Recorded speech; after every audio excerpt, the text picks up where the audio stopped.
Welcome everyone on the call today. Great to see such big numbers on the call. It's great to be here. On the call today, we have the main man himself, Ronald Aai. So today's call, guys, is going to be questions coming from the field.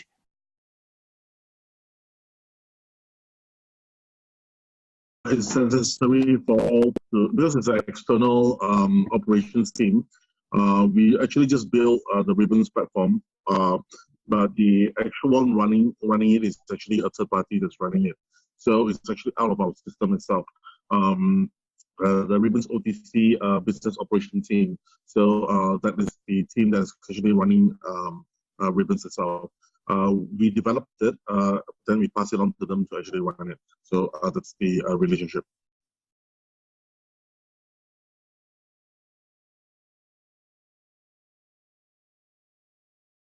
Yeah, basically, we have actually talked with the operations team, and we are still trying to actually get them to agree with us on this. So one of the things is the limit itself will increase based on the reputation that the member has on trade itself.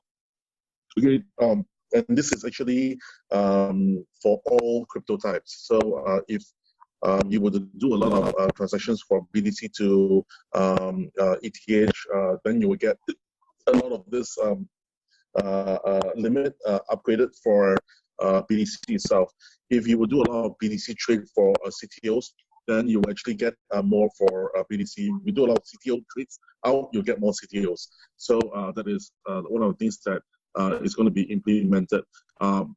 It's actually implemented now, but what we're trying to make it is to become more simple, so that it doesn't care what type of trades to do, as long as to do a good trade, the limit for all will be increased. So that is actually what we are actually proposing to the OTC team.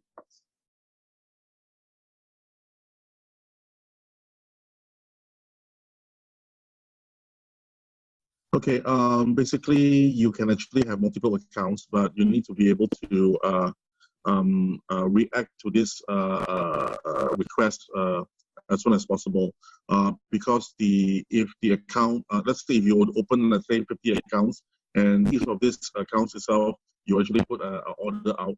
Okay, on our side itself is the operation side. They will actually look for these accounts and then start to trade with it. And if there's no response from that particular account itself, it will be graded with a negative rating, and the amount of CTOs that you can actually trade is actually lower and lower. So that's how it is. We try to encourage fair play, so that each of the members itself can have a chance to actually load or to offload their CTOs into this platform itself.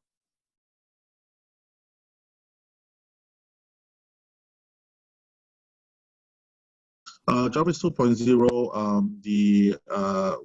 we're talking to the lawyers on the 28th of this month, and after the 28th itself, we should be able to nail down the details for the subscription-based contract, and also the things that we cannot do and can do on this particular contract itself, and also how are we going to handle the transition from the members that is that agrees, and the member that do not agree. So we will have to have a solution for all of this, and also the privacy, the Personal Data Privacy Act, the PDPA, and also the GDPR and things like that. So we're actually trying to work with the lawyers to come up with the necessary documents, that is contracts that's needed for each of the members to actually sign off. And if the members do not sign off, then we will have another operation flow to actually handle their accounts.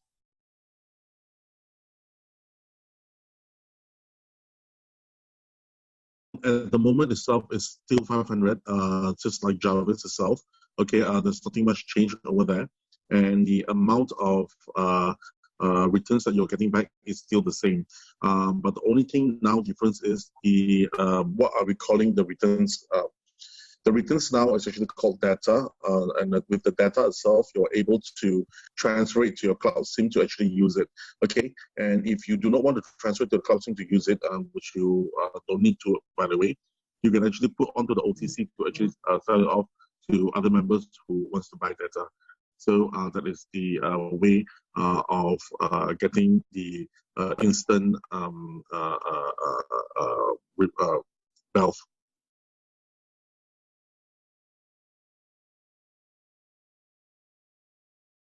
There's a certain grade. For example, if it's below 100, then it's something. If it's below 200, 100, 200 is something.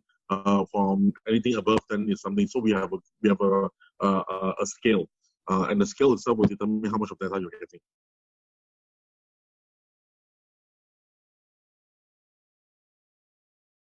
Yes, same thing as well, like Jarvis itself. Within 1 month itself, there's a penalty. If it's after 1 month, then there's still a 1% penalty. But the only thing that we are doing different is within 90 days, you'll get back your subscription fee. So that's the thing that is going to be different. The reason for this is it's actually within 90 days. It's not exactly 90 days. So the reason why we're trying to do this is not to actually burden our servers to have too much of exit, so that it actually hurts the trading and everybody else. So this is what we actually learned from our past mistakes.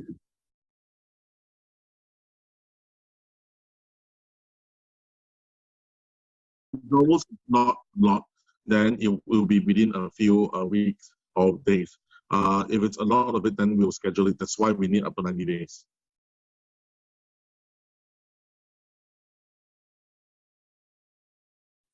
0 fee.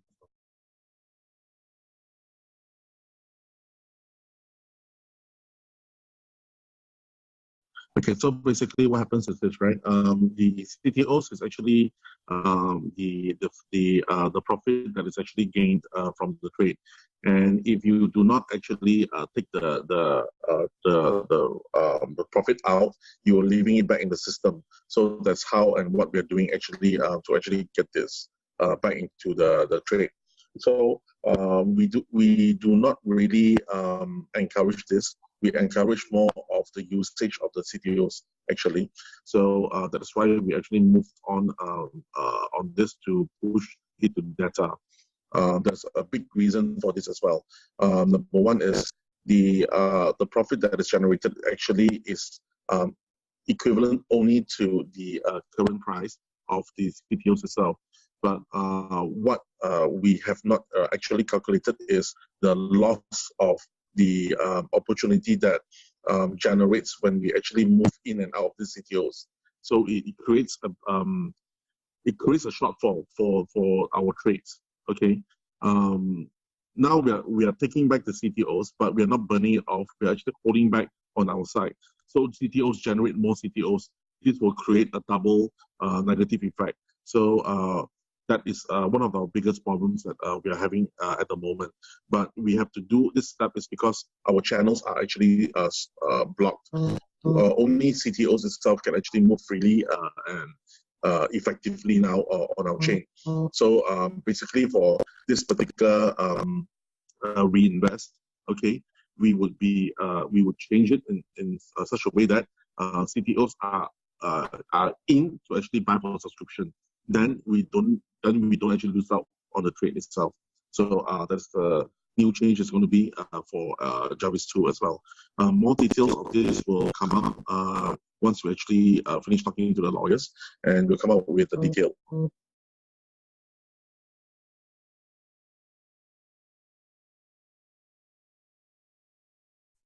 No, but you need to actually sign the subscription contract. You have to sign the subscription contract, but you do not need to have the SIM card. But if you have the SIM card itself, you can actually use it around wherever you go. You can actually top up data into it through your daily rewards for data. So that's a good thing. But if you do not have the SIM card, you don't need to anyway. So you will have a lot of data accumulated, and you can actually use this data to sell it to people who use it. Yeah.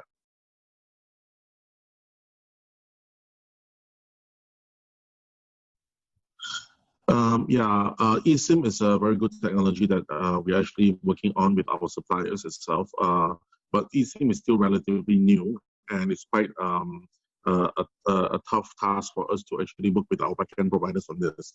We are working with a few backend providers to enable eSIM in Southeast Asia. But in Europe side, we are looking for it, and also for US and Canada, we're looking for it as well. The eSIMs first will be released. Hopefully, we believe that it might be sometime next year. Our first eSIMs, which we will get rid of the actual SIMs.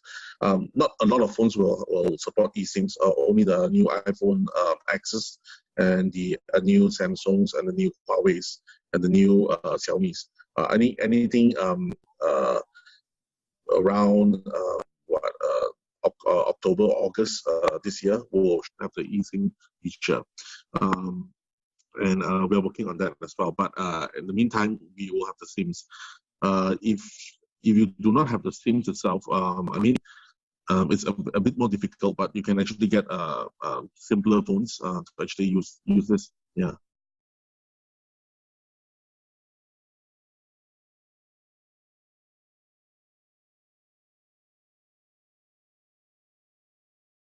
This is a very good question.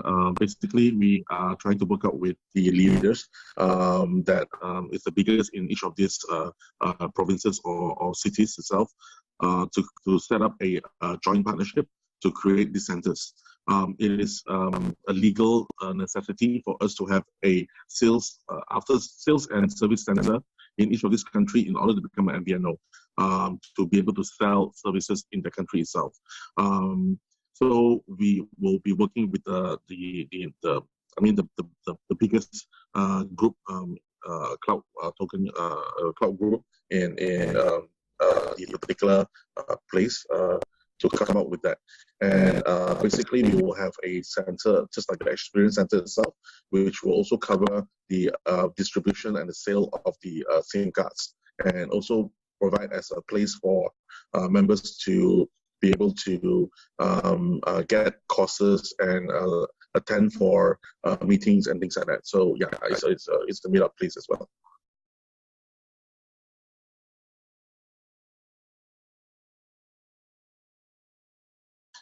We have three plans for this. If A doesn't work, we'll go to B, and B doesn't work, we'll go to C. So the first one is actually we are pushing our Hong Kong counterpart to speed up as much as possible. But they're also heavily affected by the events in Hong Kong. Some of the staff or half of the staff is actually on strike itself, part strike and things like that. So our second plan is actually to find other providers. So one of the things that we are looking for is a Philippine-based provider to provide cards, Visa, and also for UnionPay. But UnionPay is more for the Chinese, Asian China side. And the Visa is more for the European and the US and Canada side. So we are actually looking for B and C. Our first batch of the cards from our second provider will be in by 26, which we will be pushing it out to some of the members that is actually been waiting for about a month and a half or so. So we'll be pushing out to them first, following that particular list itself.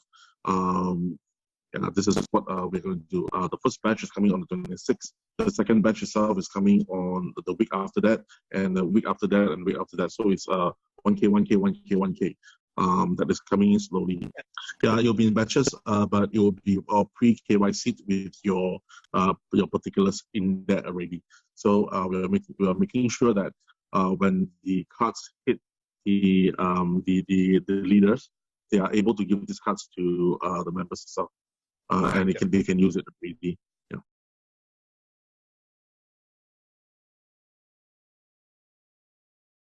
Yeah, so basically for C0s itself, it's a $500 limit per month. And C1 itself is also per month. C2, C3 and above, it is also per month. Okay, so that is the actual card limit that is given to us as well. But it might all change once we actually get the new rate cards from Visa and UnionPay. So every provider itself or every acquirer itself will have their own different limits. Okay. And we are also needed to actually work on we're trying to cost down as much as possible on the payment, the charges incurred when the cards are used. So we're trying to actually do a lot of these things before we push out these cards as well.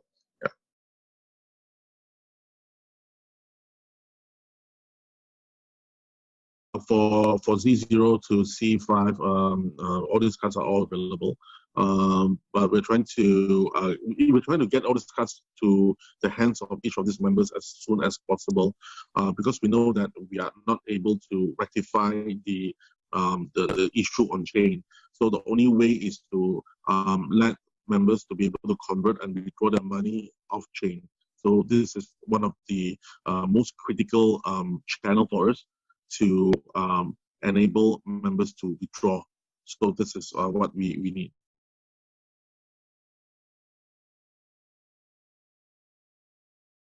Okay, so basically the CESA license is on the way here, but we are under the second, there's two licenses here to get. So the first is the CESA master license, which is already approved. So we're getting the sub-license itself. The sub-license is coming over to our site. We just need to fill up a few more forms and we can actually get it ready. That will be for the merchant OTC. Because we need the merchants to be able to transact or to take in the OTC, the cryptocurrencies, and then we can actually convert it to fiat and pass it back down. Once we actually do this cycle itself, the merchant itself would have the ability to become like banks. Okay, so that's what we're trying to do in order to become the second channel, merchants at the second channel for our members to be able to use to actually get their money. Okay, so you can actually walk up to any cash point merchants and pass them CTOs. They will accept the CTOs. We will pay them in their bank account, and they can pay you in cash. So this is what our plan is for the site. So, and this ones we need a CESA license, because only the CESA license can enable us to work with banks legally to sell crypto for fiat.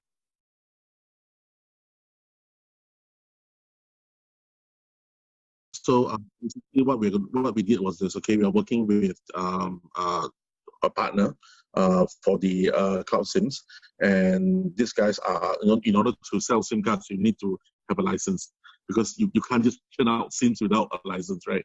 So basically, we're working with the partners to actually do this. Our partner itself, which is able to go on, which is based in Singapore, and we are actively trying to help them get the licenses in Malaysia. They have it already in Thailand. So once they have all these three, they will have 3 licenses, which we can do. We can get better rates for these 3 countries. Then we'll move on for the rest of the 10 countries in Southeast Asia. Once this is done itself, we can get better rates for data. So that is what our plan is. Within 3 years' time itself, we can use Cloud SIM to be able to push out to about 100 million members, not members, 100 million customers itself, which will become the consumer for the data, right? And the producers will be our partners itself, or the members itself. Now we will generate data for them to be able to buy and to use. So this is how it's going to be. The money part itself, how to actually get cash faster without going through the chain and things like that. That's where the MasterCards comes in, the Visa cards comes in, the UnionPay cards comes in, the JCB cards come in, the merchants comes in. and the redemption program comes in. So we will be focusing a lot on this as well. But for the redemption part of it, we are actively focusing on Southeast Asia and including India for now.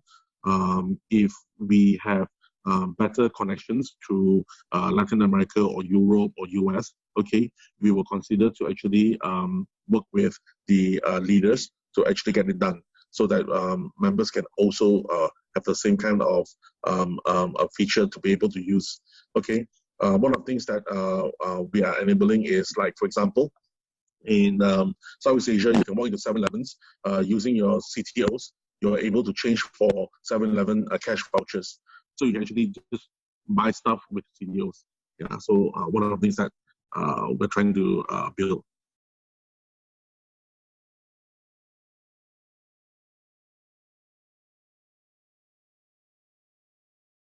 We have actually withdrawn some portion of the Bitcoins for the OTCs to be able to run.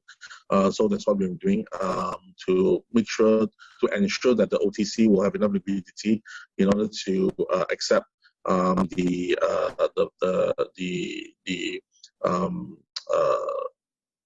trades from the members in order to cash out. So we have actually done that. I think some members have actually scanned our addresses to find that we have actually did a withdrawal on that to fund the OTC. So that's one. The second thing is on how is our trade doing. Basically, as you all know, BDC itself has been performing quite poorly, but it's actually in our favor itself, because Asia is moving a lot. We have been actually using the new funds that actually come in to actually invest into USDT to buy down the Bitcoins. So which is kind of cool and kind of good. So the DCA model for us is actually working, plus the arbitrage that we're using with our partners itself is also coming in quite nicely. So that is also good. And the third is on the lending side. It's a steady 1.4% that's coming back every month for us. So at our current stage itself, the withdrawals and the conversions itself is still very high. From 330 mil that was about a week and a half ago, we are now about 315 to 17, depending on the Bitcoin price. So it's 315 to 317. But we are seeing a significant drop in the withdrawals already. Ever since we actually launched the function, and also the some members have already got the MasterCard and is able to use it. So it's actually proven to be a saving grace for us, as some of them are able to use it now. We are actually trying to get more cards out, as I say. Every week we're trying to get more cards out and out to more members.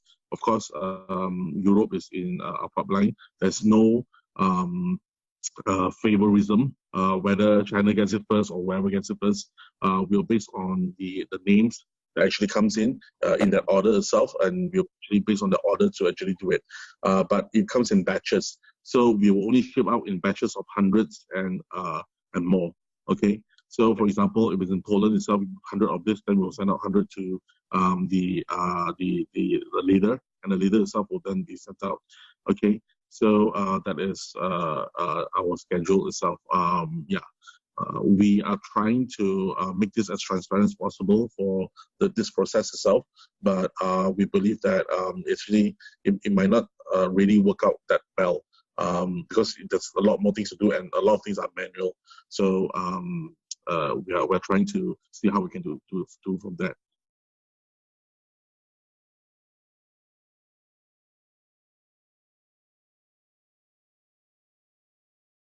So that it can go back to the pool itself to actually maintain the price. If not, the price will not move. And also for the withdrawals and things like that. So we are actually doing a lot of that.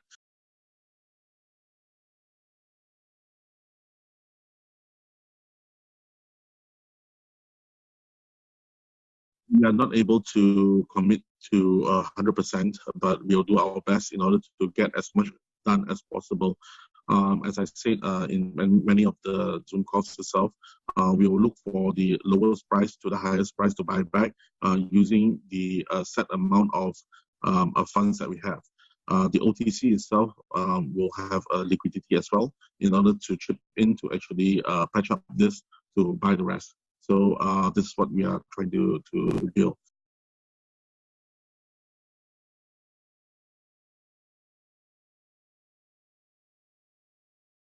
It goes to the profit pool, yeah.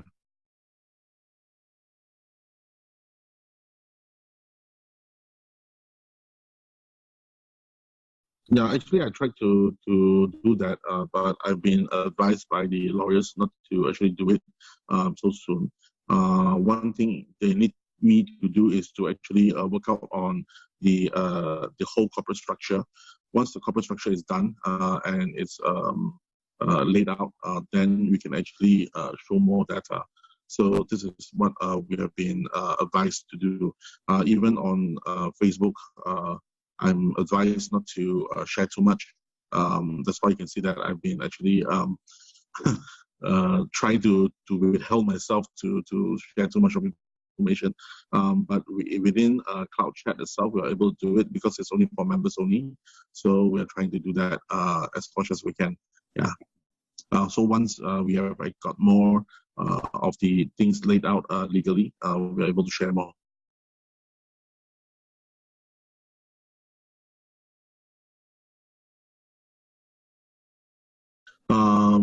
We are, as you know, yesterday we actually tried to launch it. A flood of users came in and it crashed the servers. This happened many times but this was a new provider that we have been using based in Malaysia, and they did not anticipate our traffic to be that much. At a point, there were about 80,000 users signing up at one time. It just crashed the machine. So the second version or the update came out about 6 hours later, and I think it's still surviving until now.